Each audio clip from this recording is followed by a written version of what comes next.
madaling magalit, nagbubunyi ng kamangmangan yon. Kaya yung may pag-ibig, mahinahon yun eh. Yung kahinahunan, isang virtue yun eh. Katangian ng isang tao yun. Hindi lahat ng tao merong ganon. Kaya nga ang Kristiyano, dapat na yung virtue na yon ma-acquire natin. Maraming mga virtues na itinuturo ang Biblia, gaya ng pag-ibig. Sa loob ng pag-ibig, maraming virtues na nakapaloob. Ang pag-ibig, mapagpahinuhod. Ibig sabihin, madaling mapahinuhod. Madaling magpatawad, madaling makumbinsi, hindi matigas ang puso pag ang tao may pag-ibig. Ang pag-ibig, magandang loob. Virtue yun. Ang pag-ibig, hindi nananaghili, hindi inggitero. Ang pag-ibig, hindi nagmamapuri, hindi mapagpalalo, hindi nag-uugaling mahalay, hindi hinahanap ang kanyang sarili, hindi nayayamot. Ayon. Yung kasing mayayamutin, magagalitin yon. Hindi mahinahon ang pag-iisip nun.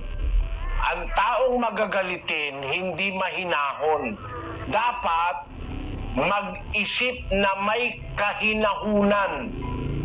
Ang sabi dun sa 12:3 ng Roma, sapagkat sinasabi ko sa pamamagitan ng biyaya na sa akin ay ibinigay sa bawat tao sa inyo, na huwag mag-isip sa kanyang sarili ng totoong matayog kaysa nararapat niyang isipin, kundi mag-isip na may kahinahunan ayon sa kasukatan ng pananampalataya na ibinahagi ng Diyos sa bawat isa.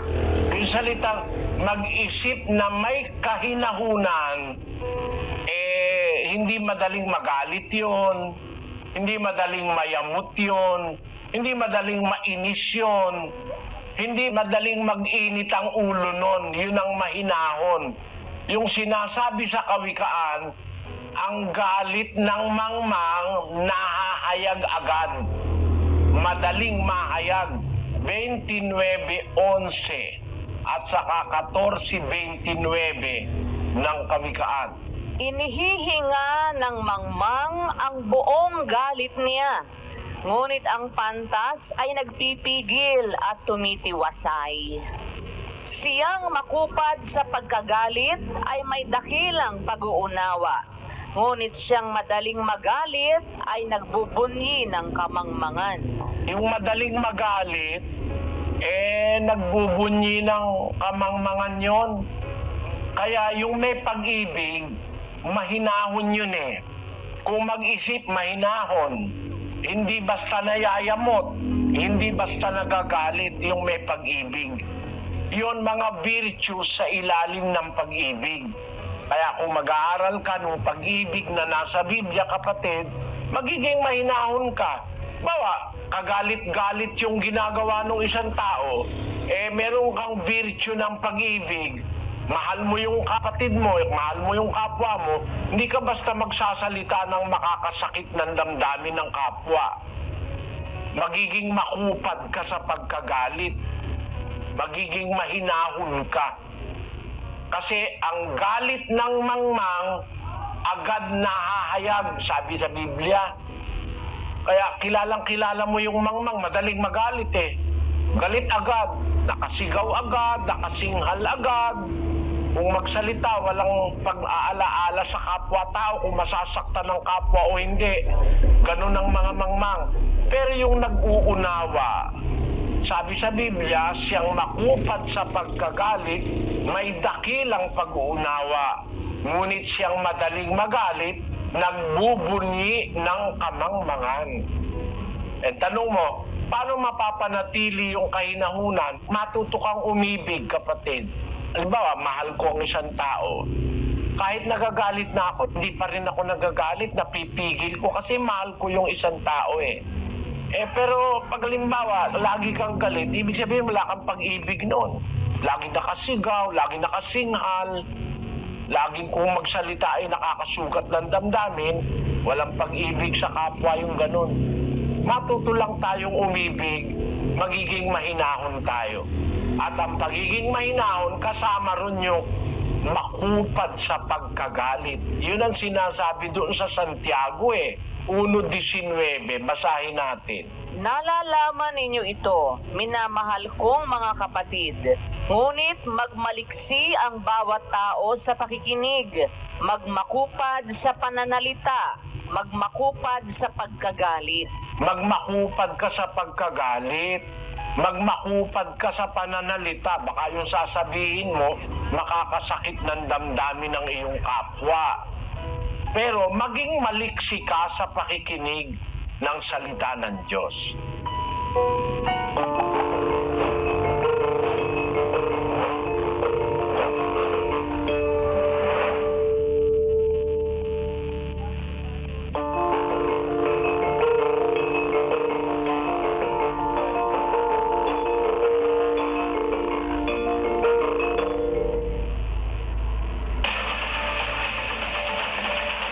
Pagka naiinggit ka na, meron nang nagpapakilos na masama sa iyong pagkatao.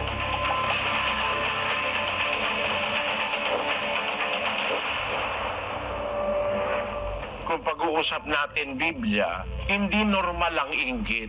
Ang inggit galing kay Satanas. So hindi ito normal. Hindi kasi normal na ang ating pagkatao ay makontrol ng kaaway ng Diyos. Ang inggit galing kay Satanas. Basahin natin ang Santiago, Kapitulo 3, versikulo 16 at 15. Sapagkat kung saan mayroong paninibugho at pagkakampi-kampi, ay doon mayroong kaguluhan at lahat ng gawang masama. Hindi ito ang karunungang bumababa mula sa itaas, kundi ang nauukol sa lupa, sa laman, sa diablo. Ayan, yung mga bagay na nararamdaman ng tao sa lupa na labag sa kalooban ng Diyos, galing sa diablo yan Hindi yan yung karunungang bumababa mula sa itaas, kundi ang nauukol sa lupa, sa laman at saka sa diablo. Alin yan? Yung sabi sa 16, saan mayroong paninibugho. Yung paninibugho, selos. Sa Biblia, sinonimo yun ng inggit. Yung naiinggit ka. Kontra sa pag-ibig yun Kasi ang pag-ibig, hindi naiinggit. Basahin natin ng 13:4. Ang pag-ibig ay mapagpahinuhod at magandang loob. Ang pag-ibig ay hindi nananaghili. Ang pag-ibig ay hindi nagmamapuri, hindi mapagpalalo. Pag may pag-ibig ang tao, sabi, ang pag-ibig magandang loob. Ang pag-ibig hindi nananaghili. Yung nananaghili, naiinggit yun. Kaya sa pag-ibig, walang inggit, walang envy. Sa King James Version, basahin natin. Charity suffereth long and is kind. Charity envieth not. Charity vaunteth not itself, is not puffed up. Yung charity, yun yung love Ang nakasulat sa Bibliang Grego ay yung salitang agape. Agape means love, pag-ibig. Kaya may translation, love. Basahin natin yung American Standard Version. Love suffereth long and is kind. Love envieth not. Love envieth not. Ang pag-ibig hindi naiinggit, hindi nananaghili. Kaya kung ikaw may pag-ibig ka sa Diyos at sa kapwa, hindi ka naman maiinggit Kaya kung normal ang pag-uusapan, hindi normal ang naiinggit. Pagka naiinggit ka na, meron nang nagpapakilos na masama sa iyong pagkatao. Meron mga tao punong-puno ng inggit At sa inggit nila, pati yung masama, kinaiinggitan nila Basahin natin ang 24:1 ng Kawikaan. Huwag kang mananaghili sa mga masamang tao, ni magnasa ka man na masama sa kanila. Sa English, ang sabi riyan, Be not thou envious against evil men, neither desire to be with them. Huwag ka maiinggit sa mga tao, lalo na masamang tao kainggitan mo. Eh kung masama nga, bawal mo kainggitan. Yung pa bang mabuti, kaiinggitan mo. Kaya yung inggit, hindi yan normal, kapatid. Ang inggit ay insinuated ng masamang espiritu sa ating mga puso. Gusto mong maging normal? Biyaan mo lang. Para normal ka, wala kang kainggitan. Kung ano yung nasa'yo, okay lang. Sabi ng unang Timoteo, pakinggan mo ang sabi ng salita ng Diyos, Ngunit kung tayo'y may pagkain at pananamit, ay masisiyahan na tayo doon. Kung meron tayong pagkain, meron tayong pananamit, masisiyahan ka na. Wala kang bahay, pwede namang umupa. Huwag ka mainggit. Baka may mainggit ka, nagnakaw ka para magkaroon ka nung wala sa'yo. Kung nakakakain ka naman, nakakainom ka, masiyahan ka na ron. Kahit wala kang bahay, wala kang sasakyan, may MRT naman O kaya may paa ka naman para maglakad. Para gumawa ka ng masama dahil sa inggit gusto mo, meron ka rin ng lahat ng bagay. Ang sabi sa Biblia, wala tayong dinalang anuman sa sanlibutan at wala rin naman tayong mailalabas na anuman. Sabi nga ni Job, ubad akong lumabas sa bahay bata ng aking ina. Ubad din akong babalik doon sa Panginoon. Kaya, di ka makakapagdala ng isang ternong Amerikana Kahit nabihisan ka bago ka ilibing, pag harap mo sa Diyos bulok na yun Kaya wala tayong dinala sa libutan, wala tayong mailalabas. Sabi ng Biblia, kung meron tayong pagkain, meron tayong pananamit, masisiyahan na tayo doon. Huwag nating pamahayin sa ating kalooban ang inggit sa kanino man. Sapagkat ang Diyos naman, hindi naman siya maramot Pag nakita niyang wala ka namang masamang intensyon, kahit na hindi ka humihingi, kung minsan bibigay niya sa iyo Ganon ang Diyos na nasa Biblia. Sa Efeso 3:20. Ngayon, sa makapangyarihang gumawa ng lubhang sagana ng higit sa lahat ng ating hinihingi o iniisip, ayon sa kapangyarihang gumagawa sa atin. More than what you can think of and more than what you can ask for. Nakakagawa ang Diyos.